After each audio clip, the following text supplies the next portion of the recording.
기라의 마이트. 안녕하십니까, 돌아온 똘띠입니다. 여러분, 호주 5월 준비 잘 돼가죠? 아직 걱정되는 게 하나 있을 겁니다. 바로 자꾸 하는 겁니다. 저도 그랬습니다. 그래서 오늘은 한번 자꾸 하는 거에 대해서 한번 말씀드리고자 합니다. 아니, 전에 너가 영상 찍었잖아, 자꾸 하는 거에 대해서. 또 찍어? 사과 구려 먹냐 너? 아닙니다. 전에 영상은 자꾸 하는 거에 있어서 대체적인 설명이었지만, 이번 영상은 잡을 어떻게 구해야 되는지 제 경험을 한번 말씀드리고자 합니다. 저는 잡을 어떻게 구했냐, 딱 두 가지만 했습니다.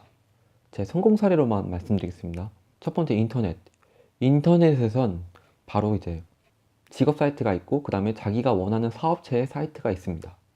거기에 노출되어 있는 이메일이 있을 겁니다. 그 이메일에다가 저는 이메일을 하루에 100개 혹은 1000개씩 보냈습니다.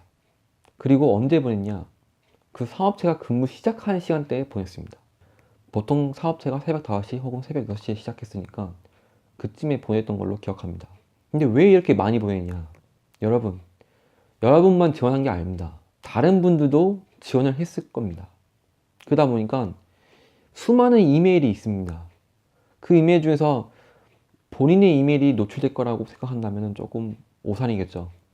그렇기 때문에 확률을 높이기 위해서는 수백 개, 수천 개가 필요합니다. 그래야 노출이 돼서 그 매니저나 혹은 보스가 확인할 수가 있습니다. 그리고 왜 근무 시간대, 특히 새벽 5시, 6시에 보내라고 하냐. 이 시간에는 매니저 혹은 보스들이 이메일을 확인하는 시간입니다.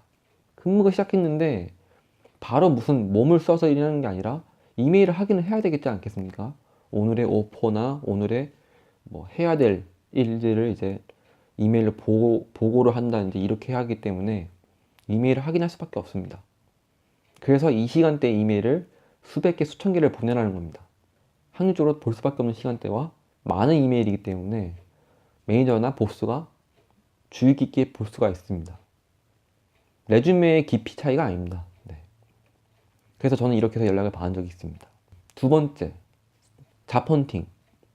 직접 레주메를 가져가서 제출하는 거죠. 이것도 계속 하는 겁니다. 매일같이. 매일 근무가 시작한 이후 아침 9시쯤이나 10시쯤에는 무조건 오피스의 데스크는 열려 있을 겁니다. 그때 레주메를 가지고 가서 제출을 하는 겁니다. 매일매일. 거기서 일하시는 분들도 얼굴을 잘 기억 못할 겁니다. 그냥 레주메 내놓고 가라 이렇게 얘기하다가 너 또 왔네? 이런 말 하면은 얼굴을 기억한다는 거죠. 그 순간 이분이 이제 말을 할 겁니다. 너 꼭 우리 회사다 지원해 줄게. 걱정하지 마. 집에 돌아가. 이런 말 할 때가 있을 겁니다. 전 그런 이야기를 좀 들었고 연락을 받은 적이 많습니다. 그러니까 한두 번으로 해결하려고 하지 말고 매일매일 지원하십시오. 그래야 연락이 옵니다. 전 이렇게 두 가지 방법으로 해서 답을 구했습니다. 딴 거 없습니다. 매일 노력하는 겁니다. 이제 이 과정이 끝나면은 인터뷰 제의가 올 겁니다. 인터뷰는 왜 보냐면은 레주메에는 외모나 이 사람의 인격이 들어가 있지 않습니다. 그렇기 때문에 회사 쪽에서 이 사람을 한번 확인하고자 면접을 보는 겁니다. 그리고 또 영어 실력도 보는 거죠. 근데 저는 영어 할못이기 때문에 제 기준에 한번 말씀드리겠습니다. 전 사실 좀 걱정했습니다. 영어를 못하기 때문에. 그래서 단순히 한번 제 상상의 나래로 한번 생각을 펼쳐봤습니다. 여기가 호주가 아닌 한국이고 전 한국인이 아닌 외국인 신분으로 한번 생각을 해보자. 그래, 이력서를 많이 제출했고 됐어. 그럼 면접은 어떻게 보지?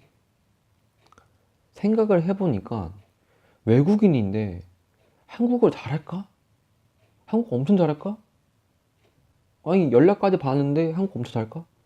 이거는 불가능하다고 생각하죠. 왜냐면 여기서 태어나지도 않았는데. 그렇게 생각을 했습니다. 외국인인데 한국인한테 호감을 가질 수 있게끔 하는 게 뭐가 있을까? 딴 거 없더라고요. 자신감이죠. 그죠? 나 열심히 할 수 있습니다. 나 무조건 일할 수 있습니다. 나 잘할 수 있습니다. 뽑아만 주세요. 나 열심히 할 수 있습니다. 내 신분은 외국인이지만 한국어 못하지만 잘할 수 있습니다. 이런 걸 보여줘야 됩니다. 비하하는 거 아닙니다. 그래서 저는 이거를 대입을 했습니다. 왜냐면 호주니까. 그래서 저는 인터뷰를 볼 때 무슨 문장을 말했는지 기억도 안 나요. 말을 했어요. 말을 할 때마다 끝맺음을 무조건 I can do what you want. I can do what you want. I can do what you want. 이런 식으로 끝을 냈어요. 무조건. 그러니까 인터뷰 하시는 분들이 웃더라고요. 그리고 그 당일날 바로 몇 시 몇 분에 오라 이렇게 연락을 받았습니다. 그 뒤로 제가 1년간 일을 했었습니다. 그 뒤로는 저는 이런 식으로 일을 할 때마다 살짝 써먹었습니다. 영어 못이기 때문에. 그리고 이 방식이 잘못된 거라고 생각하지 않습니다. 영어 못한다고 볼 수도 있죠. 왜냐면 외국인이니까. 그래서 저는 이렇게 뽑혔고 그 다음에 그렇게 일을 했습니다. 여러분 한번 생각을 해보세요. 여러분들은 워홀러이고 외국인이 신분입니다. 여러분들이 영어를 잘할 수 있다고 생각합니까? 갑자기 이렇게 얘기하니까 죄송합니다. 야, 이 새끼야. 하지만 우리는 아직 영어를 잘 못하기 때문에 호주에 왔다는 생각도 해야 되겠습니다. 그러니까 사업체에서도 열심히 지원한 사람들, 외국인이지만 열심히 지원했고 어떻게든 해보려고 하니까 얘가 꾸준히 나올 거고 얘가 일을 그만두지 않겠다. 열심히 하는 거다. 이런 이미지를 각인시켜주면은 사업체에서는 무조건 뽑으려고 할 겁니다. 어디든 간에요. 그러니까 너무 걱정하지 마시고, 물론 저같이 이렇게 하지 말고요. 영어를 좀 더 연습하는 것도 좋죠. 좀 더 유창하게 지원하시는 것도 좋을 것 같습니다. 그래서 저는 열심히 이렇게 인터뷰를 하면은 뽑힌다고 생각을 합니다. 그러니까 인터뷰할 때는 걱정하지 마시고 소신껏 내가 이 회사에서 열심히 하겠다는 모습을 보여주면 인터뷰 하시는 분들도 만족하지 않을까 이 생각을 합니다.